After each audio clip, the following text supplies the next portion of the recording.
Your Excellency, the President of the Republic of Kenya, who is also the Commander-in-Chief of the Defense Forces, I'm indeed honored to read the following communique entitled Ministers and Assistant Ministers Retreat, Chairpersons and Deputy Chairpersons of the Committees of Parliament on fast-tracking the implementation of the new Constitution at Leisure Lodge and Resort, Kwale, between the 12th and the 13th November 2010. We, the Ministers and Assistant Ministers of the Government of the Republic of Kenya, the Chairpersons and Vice Chairpersons of various Committees of Parliament, meeting at the Leisure Lodge Resort, Kwale, from 12th to 13th November 2010, recalling with pride the passing of the new Constitution of Kenya by the people on 4th of August 2010 and the promulgation of the same by His Excellency the President on the 27th August 2010 at 10:27 a.m. It's amazing, the precise time of the promulgation, emphasizing the importance and the need to maintain cohesion and stability of the Grand Coalition government, appreciating the goodwill, the impetus, and the firm foundation for socio-economic transformation of our country that has been created by the new Constitution,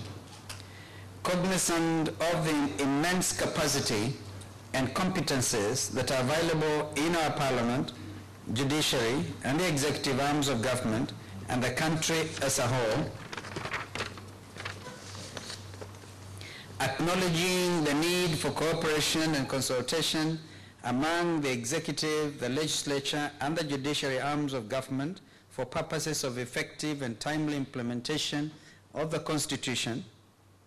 aware of the importance of the Constitution to the socio-economic and political development of Kenya, and in particular the delivery of Vision 2030, considering the amount of work that has already been undertaken by the government and aware of the enormous legislative work that lies ahead towards the implementation of the new Constitution, cognizant of the high public expectations for the leadership of this country on the Constitution and the need for its expeditious implementation, concerned that corruption hinders economic development and hence the employment opportunities for our sons and our daughters, stressing the importance of an efficient financial management framework under the new Constitution, affirming our commitment to fully, systematically, and efficiently implement the new Constitution, now make the following resolutions. Number 1, to increase the frequency of executive committee meetings of minister, assistant minister, permanent secretary, and heads of department in ministries to ensure harmony in the working environment. Number 2, cabinet ministers and assistant ministers shall abide by the principles of collective responsibility. Number 3, cabinet ministers and assistant ministers will abide by the oath of secrecy and keep government secrets. Number 4,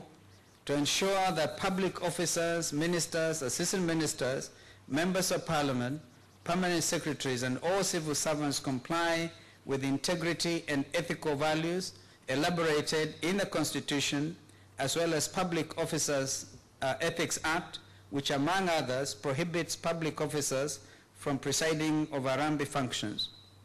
Number 5, to intensify and sustain the fight against corruption at all levels of government. Number 6, to collectively and individually implement the provisions of the Constitution in the discharge of our duties, taking into account the information that has been provided in this retreat. Number 7, to urgently develop a new law to guide members of parliament in the vetting of state officers, at the same time balancing the responsibilities of the appointing authority and the oversight role of Parliament. Number 8, to fast-track the development of policies and laws to expedite the implementation of the new constitution in our respective ministries. Number 9, to take into account the provisions of the new constitution and the transitional provisions in carrying out our duties in ministries and in accounting to Parliament. Number 10, Your Excellency, to ensure that there is a good and harmonious working relationship between the executive, the judiciary, and the legislature. Number 11, to harmonize the processes and schedules of accountability of executive to Parliament through consultations. Number 12, to expedite the drafting of policies and laws on areas that to expedite the implementation of the Constitution in our respective ministries and departments. Number 13, to facilitate the development of policies, procedures, and laws necessary for the operationalization of county governments. Number 14, to facilitate the building of capacity for effective devolution and operationalization of county governments. Number 15, to develop an organic financial management law that governs the management of public finances at the national and county levels of government. And number 16, to hold regular meetings in addition to the cabinet meetings of ministers and assistant ministers under the chairmanship of His Excellency the President, to consult and monitor the implementation of the Constitution and discuss emerging issues. Number 17, to hold regular consultative meetings between the executive and the legislature to be able to harmonize the working relationship and improve the efficiency of the work of government on the basis of law and mutual respect. Ladies and gentlemen, that is indeed a communique, and I think we need to clap for ourselves for a job very well done.